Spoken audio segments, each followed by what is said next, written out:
ये देखो, यही है वो जो रात को गांव वालों पे हमला कर रहा था। पकड़ लिया मैंने इसे। चल बता, कौन है तू और ये लोगों को क्यों मार रहा था रोज? मुझे तो ये दिखने में एलियन लग रहा है। नहीं, ये एलियन नहीं है। एलियन तो दिखने में मेरे पेड़ू की तरह हैंडसम होते हैं और ये बदसूरत है। ये चुड़ैल ने बिल्कुल सही कहा, हम एलियन नहीं है, हम तो समुद्र के रहवासी हैं।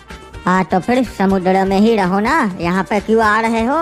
बहुत हो गया, चल अब बता, लोगों को क्यों मार रहा था और तेरे साथ कितने और हैं? हम तो हमारा हक ले लिए है। हमने रिम नाम विलेज ले लिया है और अब क्लॉक टावर की बारी है। क्या मतलब हक ले रहे हो? कुछ समझ में नहीं आया। सबसे पहले हम ही यहाँ रहते थे, समुद्र और जमीन पे। फिर तुम इंसान आए और हमको यहाँ से समुद्र में धकेल दिया। तुम लोगों ने हमारा अटलांटिक्स भी डुबा दिया, इसलिए अब हम हमारा हक वापस लेंगे, जमीन पे कब्जा करके। अगर तुम हमारी जमीन पे कब्जा कर लोगे तो हम कहाँ जाएंगे? वो हमें नहीं पता, पर हम जमीन पे कब्जा करके ही रहेंगे। नहीं, ये नहीं हो सकता। तुम्हारे पास इतना बड़ा समुद्र है तो तुम वहीं रहो। सही कहा बाबू मोसाई। क्या हलवा है क्या? ऐसा कब्जा कर लोगे? हाँ, हमारे होते हुए को भी नहीं होगा ये। सही कहा, दूर सड़े जाओ हमारे क्लॉक टावर से, वरना तुम सारे कछुओं को मार दूंगा। अबे हम कछुए नहीं है बे। अरे तुम जो भी हो, निकल जाओ यहाँ से। अरे बहुत हो गया आदम सासा, काम करते हैं, इसे खत्म ही कर देते हैं। अबे पछताओगे, इसे भी मालूम है कि हम अकेले नहीं हैं। अरे क्या पछताओगे? अगर मार दिया तो क्या कर लेगा बे? मेरी पूरी सेना बाहर राह देख रही है। अगर मैं थोड़ी देर में यहाँ से उन तक नहीं पहुँचा तो वो सब लोग क्लॉक टावर पर हमला कर देंगे। बाबू मौसा ये क्या? ये तो अपनी पूरी सेना लेकर आया है। आज नहीं तो कल जंग तो होकर रहेगी। हमारे आका कभी पीछे नहीं मुड़ते। 24 घंटे में हमला होगा। ठीक है, तू जा सकता है और बता देना तेरे आका को, अगर वो जंग ही चाहता है तो हम जंग करेंगे। कल तक का समय दे रहा हूँ। अगर कल तक तुम यहाँ से नहीं गए तो अंजाम बहुत बुरा होगा। ठीक है, तुम्हारा ये संदेश मैं आका तक जरूर पहुँचाऊंगा। ये क्या? ये तो कुछ अजीब सा लड़ रहा था, सड़के बल। मुझे लगा था ये एलियन है, पर ये एलियन नहीं, प्राचीन समुद्र जीव है। आदम, इसे जाने क्यों दिया?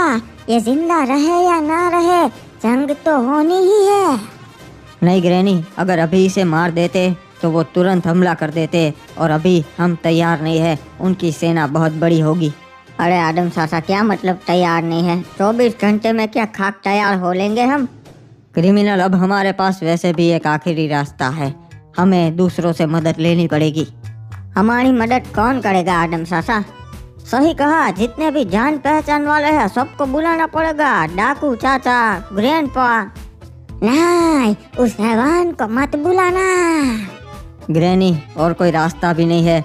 वो हैवान ही है जो इनकी आधी फौज को खत्म कर सकता है, वरना हम क्लॉक टावर को खो देंगे। ये बात भी सही है, तब तो मैं पेड़ू को भी बुला लेती हूँ। अरे नहीं नहीं, उसको क्यों बुलाना? उसकी यहाँ क्या जरूरत है? नहीं क्रिमिनल, ग्रैनी ने सही कहा, जितने ज्यादा लोग होंगे उतना हमारे लिए सही होगा। क्रिमिनल, तुम ग्रैंडपा से मदद मांगो। टीपू, तुम डाकू चाचा के पास जाओ और ग्रैनी, तुम पेड़ू को बुलाओ। ठीक है, पेड़ू से अभी बात करती हूँ मैं। ग्रैंडपा जरूर जंगलों में होंगे, वहाँ पे जाके ढूंढता हूँ। पेड़ू को हेल्प का सिग्नल भेजती हूँ, वो सुन के जरूर मेरे पास आ जाएगा।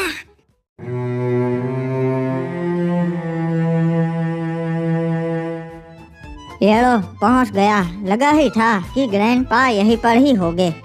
मेरे प्यारे ग्रैंडपा, ये देखिए मैं आ गया। तू यहाँ पर क्या करने आया है क्रिमिनल? बहुत बड़ी मुसीबत आ पड़ी है ग्रैंडपा हम पे। समुद्र के जीवों से जंग होने वाली है, तो हमें आपकी मदद चाहिए उनसे लड़ाई करने के लिए। वो तो तुम्हारा मैटर है, मैं तुम्हारी मदद क्यों करूँ? ग्रैंडपा, आपको हमारी मदद करनी ही पड़ेगी, वरना क्लॉक टावर हमारे हाथ से चला जाएगा। देख, सीधी सी बात है, इसमें मेरा क्या फायदा है? फायदा तो हाँ ग्रैंडपा, समुद्र के जीव है, सी फूड आपको बहुत पसंद है ना? हाँ, वो तो बहुत स्वादिष्ट होता है। हाँ ग्रैंडपा, उनकी बहुत बड़ी फौज है, बहुत ज्यादा खाना मिलेगा आपको और आपकी सेना को। फायदे का सौदा है। ठीक है, चल, मैं तुम्हारी मदद जरूर करूँगा। बाबू मौसा, डाकू चाचा, नमस्ते। रे भाई, तू बता भाई, कैसे आना हुआ? बाबू मौसाई, कल समुद्र के जीव हम पे हमला करने वाले हैं, बहुत बड़ी जंग होगी, इसलिए आपकी मदद चाहिए। अरे भाई, पर वो तुम पे हमला क्यों करना चाहते से? उन्हें क्लॉक टावर चाहिए, इसलिए। अच्छा भाई, सालों में इतनी हिम्मत से काट डालूंगो एक एक को, और चिंता मत करो, मैं तुम्हारे साथ हूँ। ठीक है, तो डाकू चाचा कल सुबह अपने आदमियों के साथ क्लॉक टावर पे आ जाइए। ओए अगले दिन ओए। धन्यवाद बिड़ू कि तुम यहाँ आए हमारी मदद करने के लिए। अरे अपन की माशुका बुलाए और अपन ना आए, ऐसा कभी हो सकता है क्या? जितने लोग हो सके उतने लेकर आया है अपन। पर इतने काफी नहीं है, वो लोग बहुत ज्यादा हो गए। भैया और ग्रैंडपा तो दिखाई ही नहीं दे रहे हैं। बाबू मौसाई, सब लोग सतर्क हो जाओ, वो देखो वो आ चुके हैं। चलो, अब वो घड़ी आ चुकी है जिसका हमें इंतजार था। मेरे भाइयों, तैयार हो जाओ इन पिद्दी इंसानों पे हमला करने के लिए। कोई ना, अभी हम जितने हैं उतने हिम्मत से काम लेंगे और इनका डट कर सामना करेंगे। ठीक है बाबू मौसाई, हम चारों ओर फैल जाते हैं, वो कहीं से भी हमला कर सकते हैं।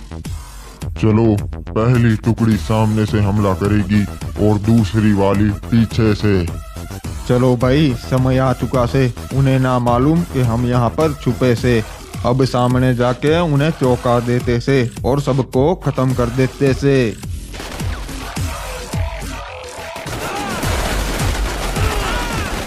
अबे यहाँ कैसे आ गए? अभी तक तो कोई ना ही था। अरे शाबाश, ऐसे ही सबको खत्म कर दो। आए बड़े हमारे क्लॉक टावर पे कब्जा करने वाले।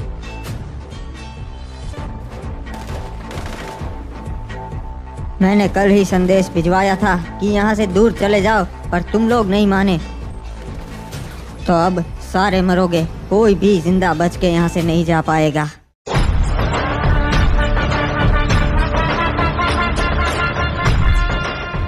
देखो, मुझे लगा ही था ये सारे पीछे से भी हमला करेंगे ही। चलो अभी इन्हें सबक सिखाते हैं।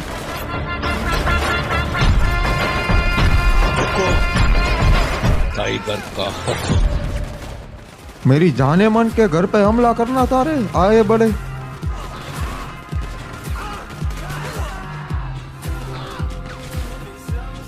बहुत खुश हो रहे हैं। अभी तक तो हमारे एक ही जहाज ने हमला किया था। चलो, अब सब हमला करते हैं। अगर ये सारे लोग जमीन पर आ गए तो इन्हें रोकना बहुत मुश्किल हो जाएगा। तो अब यही बेहतर होगा कि इन्हें इनके जहाज में ही मार दूं।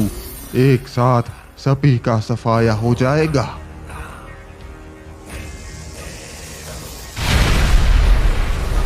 अरे क्या हो रहा है? हमारा एक जहाज टूट गया।